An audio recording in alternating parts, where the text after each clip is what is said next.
Hey everyone, and welcome back to my On Reflection series, where every single week I break down my top 3 lessons from the podcast guest who came on the show earlier in the week. This week I had Dr. Federica Amati, who is an incredible scientist and nutrition expert, and we break down 3 different areas within this podcast: health, nutrition, and fertility. So if you're really interested in any of those 3 things, I'd really recommend you watch the full episode.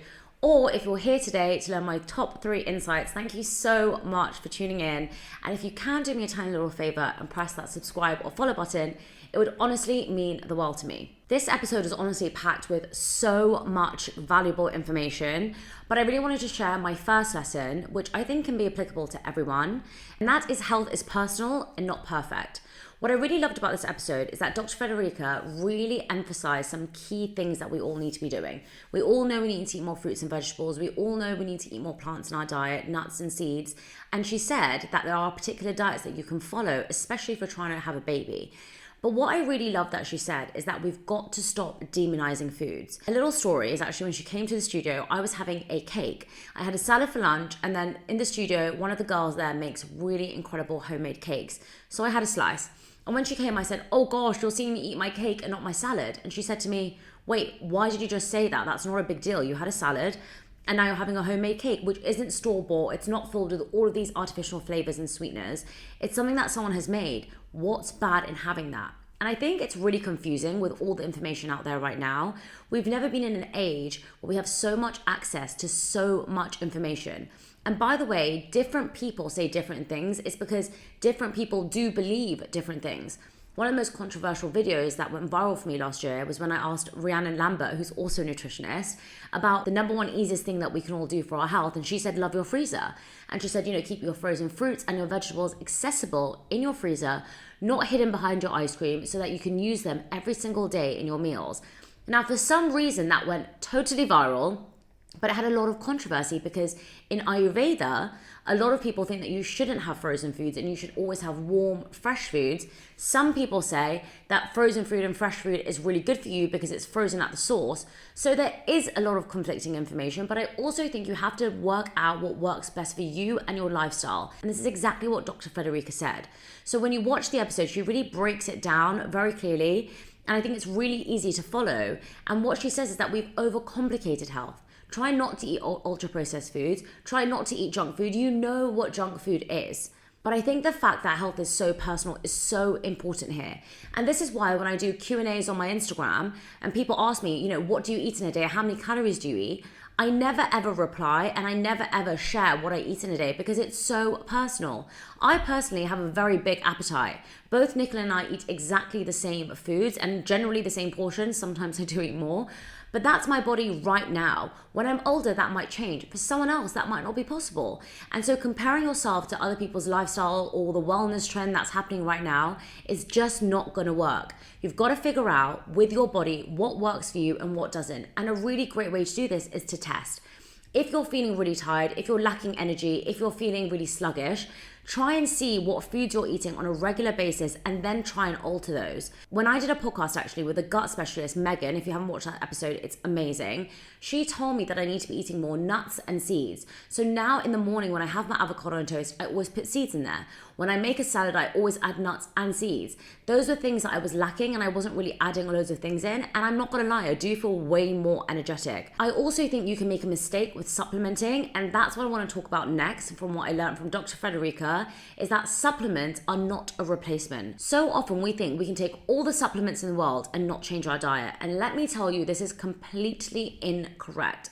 I challenged her on protein, I challenged her on different supplements, I challenged her on loads of different things, and she very clearly told me, the best way you can increase your health and get the best nutrition is through your diet. Yes, because I'm vegetarian, there are certain things that I don't eat like fish, so I should be taking omega-3 supplements. But then I also said to her, but where do fish get their omega-3 from? And she said seaweed. So why do I need to take omega-3 if I can just eat seaweed? Now, this is a really, really important point because I think so often we think, let's just mask all of our problems with taking a supplement. And she actually said that there's a lot of people who come to her, especially when they're trying for a baby, and they're taking all these really expensive supplements and overdosing on certain things. And what actually happens is it has a reverse effect on your body because you're overloading with all of these different supplements. We all want a quick fix sometimes, right? Now, this is applicable to your health, your growth, and your goals. Sometimes we think if I just do this one thing, it will accelerate or it cancels out all the bad stuff, and it's just not true. Our most small and consistent habits make all of the difference, and we eat 3 meals a day, well, most people do, or some people eat 2, but whatever meals you're eating a day, make sure they are packed with the nutrients that work for your body and for what you exactly need. Because no amount of magnesium is going to fix your burnout if you're not resting. Okay, the third one I found the most interesting was about fertility and how your health journey starts so much earlier than you think when you're trying for a baby. I think so often when people are trying for a baby or, we're thinking about having a child or thinking about the future, you think, oh, I'll just be good for like the month before. She actually talks about a 90-day period in which both the man and the woman, if you're in a heterosexual relationship, have to have an immaculate diet. That 90-day period is the most important time and actually impacts the health of a baby. Now, she goes into this in a lot more detail in the full podcast, and I found it so fascinating and so interesting because we are not taught about this in school. We're just told, don't smoke, don't drink, and you'll be fine. We're not told all the nutrients, all the vitamins, all the things that we need to be doing. For example, I didn't know that if you're a man and you're trying for a baby, you shouldn't really be going to the sauna too often. She obviously says don't have laptops on laps, which we shouldn't be doing in general, and phones next to you. But to not go to the sauna, I think is something that people do not know. And she also said you shouldn't be cycling a lot as well if you're a man and you're trying for a baby. Now, for a woman, she said that there are different things. I was once told, by the way, that I shouldn't be doing loads of ice baths. Again, that came from an Ayurvedic practitioner. But what she said is that big temperature changes when you're trying for a baby or when you're pregnant aren't good for you. Now, this kind of contradicts all of the advice that we're told out there to do like these ice cold plunges, do hot and cold therapy, and it can be really, really confusing. For me personally, I like the mental strength of doing an ice bath, but it actually doesn't work for my body. And I faced this a few months ago when I went into an ice bath for 3.5 minutes. I pushed myself so much because I thought, I want to win.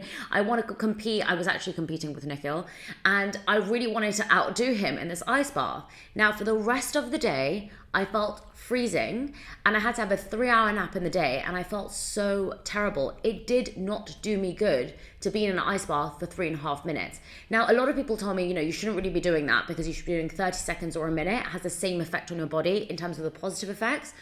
But I thought the longer you're in the ice bath, the better it is for you. Now, for me, I realized that ice baths don't really work on my body. Even when I went to a retreat in Bodrum, I went with my mum and my auntie, and after the ice bath, they both felt really energized and really refreshed. I always feel tired when I come out of an ice bath, every single time. I feel like it drains me and I get cold for so long. I feel cold all the time in general, but when I come out of the ice bath, even if I go into the sauna, I'm still freezing. So for me, I know that doesn't work. And this is related to my first point, which is about health is personal. There is no perfect. So it's really, really important, especially if you're trying for a baby, to figure out these things before. But even if you're not trying for a baby, your diet these days impacts your mood, your energy, and how fatigued you are.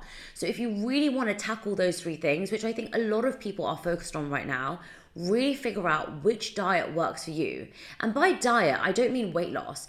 Dr. Federica also mentioned a really important point here when I was talking about the fact that I eat lots and I burn lots because I showed her my Oura Ring stats. And she said, it doesn't really matter if you're able to burn off the calories. It's about how healthy do you feel? How good do you feel when you wake up in the morning? How much energy do you have to do the things that you really want to do?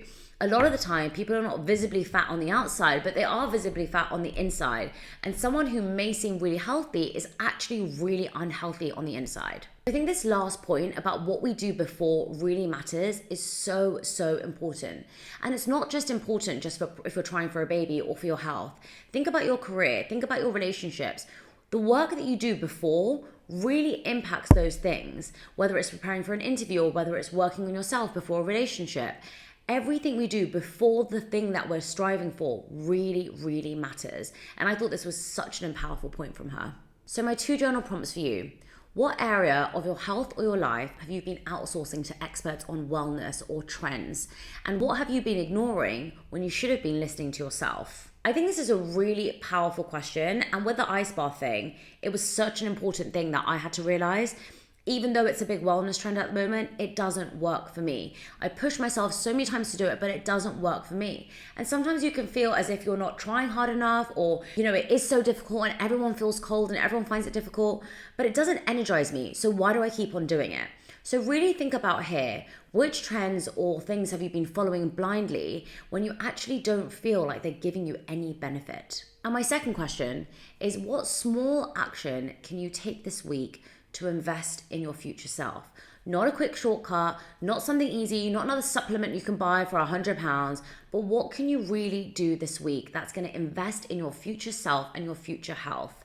It is so easy to take a supplement and think your problems are solved, but what things can you add into your diet? It's not necessarily about taking away, but what nutritious, good things can you add in? Even if it's not food, can you go outside in the sunshine? I know next week is going to be super sunny in London, and I've been going out for walks every single day, and I've been averaging 20,000 steps because it's so sunny. I'm walking everywhere, and it's making me feel so much better. I'm also coming home and making sure I have a really nutritious breakfast.